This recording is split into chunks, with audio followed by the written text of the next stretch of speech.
wanted to shine like new. Something more fine. All right, so welcome everyone. This is Aaron at Popaholic, and today I'm talking with David Myhr, and the great power pop artist from Sweden and beyond. And I just wanted to welcome you and let you know he's got a new EP out called "And Now This." And tell me a little bit about the EP, David. You know, when did this get started? Was there any inspiration on this one to get this one going? Well, the story is that when I went to Nashville, LA, and New York to write songs a few years ago, I ended up with quite a lot of songs, at least for my standards. And I recorded them with Brad Jones in Nashville as a producer, engineer, and bass player, with Andreas Dahlbeck as a co-producer and drummer, and with Pat Buchanan as a session guitar player. We were the kind of core quartet that was recording the basic tracks. And the Lucky Day album is what became out of that. But there was a few songs too much that didn't really fit on the album, because on Lucky Day, I wanted to invite the listener to a more mature sound, a more mellow, laid back, singer-songwriter-y sound. So these 4 songs I really loved, but they didn't fit on the album. And I thought, I'm going to include them on my next album. That's a smart move. But the years started to roll by really quickly, and I got nervous, and I thought I need to show a sign of life. So Low Jinx, my label, suggested, why not make an EP? And here we are. Great. Well, I really love the EP. I love all the music there. But I want to let's rewind a little bit. Let me go backwards to your last band, the Merrymakers. I really only have 1 or 2 questions about them. Basically, when you were in the middle of the late 90s, when you were really picking up steam with Bubblegum, and you had a number of people who were helping you make sure that the album got released in the US and things. After that, what slowed things down? I mean, I know the label supposedly got sold. That's right. Then, your band started to slowly break apart, but I didn't really find out why you didn't go after another label at the time. Did you and Anders, shop yourselves around to local Swedish labels? Yeah. I mean, it's always a complex thing trying to recreate and analyze exactly what happened. But I mean, we were absolutely on a steam, I think you put it like that, with Japan and a label in the US wanting to release the record. And in the middle of that, Peter left the band. He started to get nervous about not being able to pay his rent at the end of the month, which was absolutely accurate. Right. But it was like Anders and I were more focused. We need to do this, whatever. So we released the record in the US, but as you pointed out, the record label got sold, and it kind of drowned in some business deal, and nobody did anything, which was very frustrating. Is it too windy, by the way? It's fine. I can hear you fine. Yeah. So it was frustrating. Suddenly we had the record out in the US. It was like the big dream for everyone, I guess, and they were actually gonna pay tour support and stuff like that. It died out, and we got a little bit frustrated with that. And we got a little bit frustrated that whatever new songs we presented to the Japanese label, they said, it's good, but it's not like Monument of Me. They were kind of loving the first single we had there, and they wanted to hear it again and again and again. So we started to build our own studio, and we wanted to make everything right, contract-wise, and figure out all the mess of deals that we had.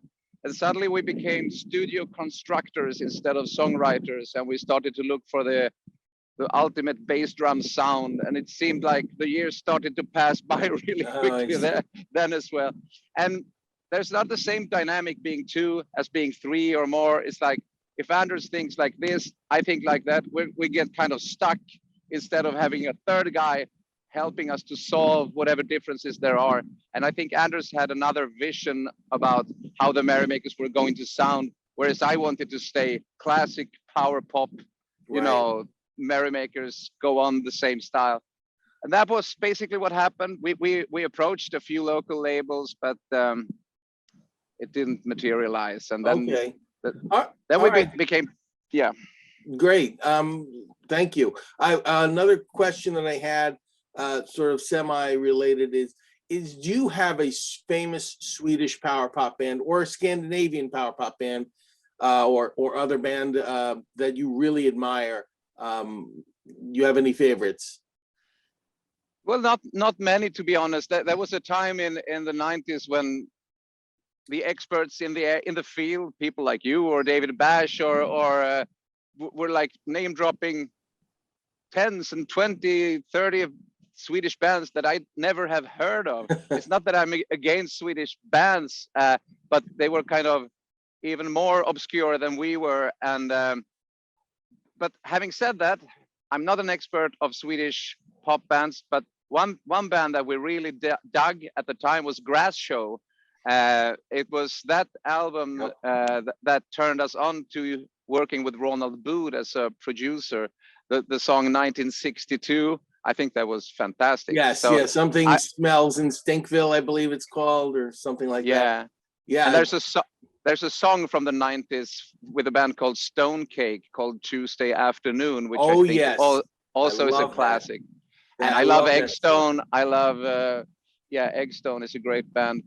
Haven't you also worked with Popsicle at all, with Andres Madison? Or yeah, he helped me out with lyrics for the song "Looking for a Life" on my first album, Soundshine. And Popsicle, they are really, you know, they were the big indie pop band here in the 90s, and we come from the same hometown up in the north.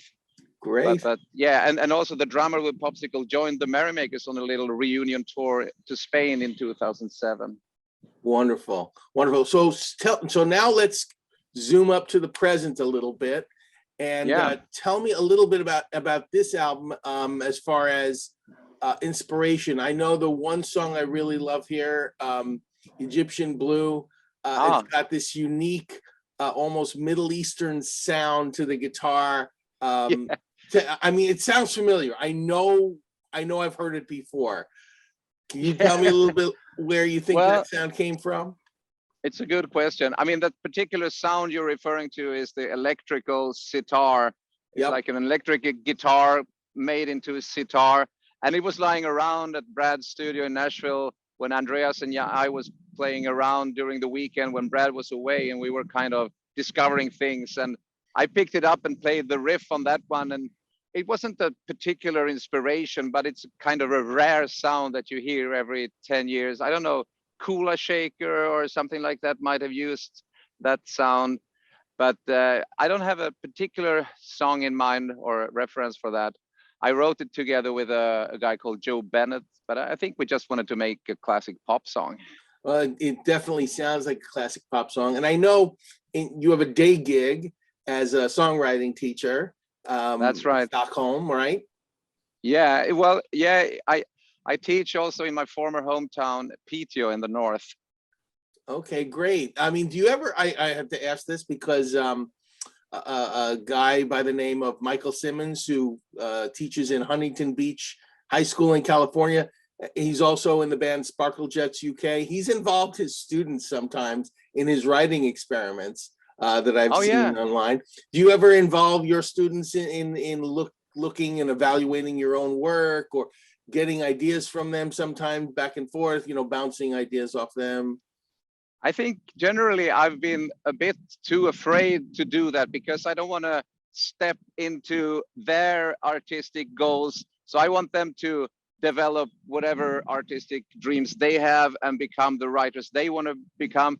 And I don't want to impose my style or my interests on them. But I think it's sometimes it's fun just to experiment and have a laboratory situation. So I might ask my students to, hey, write me a lyric. I'm stuck on this one. throw me some stuff. There's nothing to lose, basically. So I think I'm going to do that more in the future, and then they can, of course, object if they hate the idea. But I think in general, the idea of teaching is wrong to begin with, because I can't teach anyone to write songs. They already know how to write songs, and so the idea is to have like I said, a laboratory experience instead. That could be a part of it. I see. All right, great. Where did the I guess the title come from? I know that's its own little story. And now this. Yeah. Well, I mean, I struggle with finding titles, but I think it's a fun process. And as you know, I'm not a native English speaker. So sometimes when I make word plays, they are really bad. And sometimes they are good because an English person wouldn't have come up with it. When I came up with Soundshine for the first album, I was kind of happy with that. And it was even approved by my wife, who said, that's a good one. And that's always a good sign. But for this EP, I think I just thought about something that sounded catchy in a way. And I thought, and now this, it could be first Soundshine, then Lucky Day, and now this. It's like, what is this? I had that kind of idea for how to pronounce it, and now this. And of course, it sounds like a cheesy commercial or something. It sounds a little bit to me like a Monty Python skit, you know. Yeah. And yeah. It's, you know, that kind of thing. Yeah. but I mean, one thing that I've learned through the years is whatever sounds bad to begin with, eventually you don't question it. It's like when I heard the band name The Cardigans the first time, I thought, that's a terrible name. But then now when you hear The Cardigans, it's just, yeah, it's The Cardigans. And I hope the same will happen with this EP. What kind of name is this? And now this. But then a few years ahead, people will say, this is the And Now This EP, like the most natural thing in the world. Great. Well, it certainly is a great EP. And I like the fact that, you know, unlike a full album, you really get to trim, quote, the fat, even though these were extra songs. There's no filler here. Every song stands out really well. I really like the songwriting in a lot of this music. How has your songwriting changed over the years from the time that you were, you know, in your last band till now? So from the Merrymakers to your solo work, how has your writing evolved? Well, I'm the kind of artist who is not very experimental, not very, I'm not reinventing myself all the time as maybe you're supposed to as an artist. And with that, I'm saying, I think I'm more or less the same, you know, I'm hunting the perfect melody, and that's been my goal since the 90s. And then you can package it into different sounds and different genres, different arrangements. But the main difference now is that I'm open to write with anyone. I can call up, you know, several different writers and just have the experience of co-writing with people. But I think what I bring into it is basically the same as always. Maybe a boring answer, but I'm doing nothing new. I'm doing the same thing as I've always done. It's just that I get new people to help me out. Right. And, you know, but I always loved a lot of your music has a very positive vibe to it. You know, there are, you know, exceptions. Obviously, you're not writing the same things over and over. But I really like the idea that a lot of the main themes are about renewal or about positive experiences. And they're kind of designed, like a lot of power pop music, to just give you a jump start and to make you feel good about yourself a little bit. And I really appreciate that. I think that this makes you stand apart in many cases from but other I'm musicians. I also I'm glad you say that. I want people to feel uplifted, but generally it's mostly the music. Sometimes the lyrics has a melancholy to them that you might not think about. But for instance, You Spin My World Around on this EP is a love song, but it's about a love that you have lost because you weren't ready for it at the time, and it's a bit reflective. But it's like La da la da da da da dee dum. It's like a smile on your face, but you're singing about something quite sad, and I like that that clash. Yeah, that contrast is a really good one, and I know a lot of artists use that where, I mean, to extremes even, where you'll get a song. I know Jellyfish used to do that all the time. Oh yeah, Bouncy, happy melody, but really it's about like your heart breaking, that kind of thing. Absolutely. Yeah. Oh, speaking of Jellyfish, that's like they were masters in every aspect, and lyrics included. Yes, and and I noticed that on your blog, I guess you sort of talked about a little bit the remaining members of Jellyfish for their, they've had a few EPs coming out as the Licorice Quartet. Yeah, and you like all those albums they're doing, correct? of course, it's great stuff. But I think it's a tough situation for anyone to follow Jellyfish. It's like I think I love whatever Roger Manning does. I love. I mean, it's really good, but as always, it's not Jellyfish. Right. But I appreciate the fact that you don't just lay down and die after having been in Jellyfish and say we can't do anything better now. I'm going to quit, like Andy did. That's more frustrating. That's why I encourage and I welcome any contributions from the other members.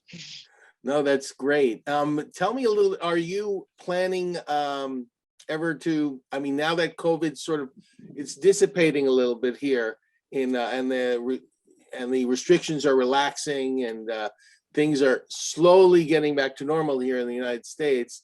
Do you think how are things based in where you are now and in Sweden? And is there maybe a chance that you'd come back to the US to perform? Well, yes, I would love to. I mean, those are experiences that I bring with me forever. I've made small tours as myself. I played in New York on my own. I played with Linus of Hollywood and Chris Price in the Melody and Madness concept, a little California tour a couple of years ago. That was great. I've also been a Benny impersonator in an ABBA tribute show with a sold-out Hollywood Bowl, and so it's kind of big and small, and I love coming to the US and doing it, no matter if I play for 5 people or in that case 15,000 as ABBA. But point is that I've recently become a father for the first time, and our daughter is only a year and a half old, so it's not only the pandemic making situation a little bit difficult to start to tour, but of course I will be back someday in some form, and anybody's welcome to suggest when and how. Great. Well, I appreciate the time. Thank you so much for this interview, and pay attention. Go see and hear David's new album, And Now This. So please, thank you very much, David Myhr, for your time. Can I ask you a question? Sure. How many artists have you interviewed who has their own merch on them? You're the first one. I'm the first one. This t-shirt is available at lowjinx.com. Get your copy so I don't have to wear it myself. Right, excellent. And they can get the album there as well, correct? Yeah, vinyl. With the album, the EP is streaming, but you can get most stuff related to David Myhr at lowjinx.com. And thank you yourself for your interest. I was really happy to be on it, and I hope the wind didn't take over everything. No, it didn't. Okay, take care, David. Thanks All right, take care. Cheers.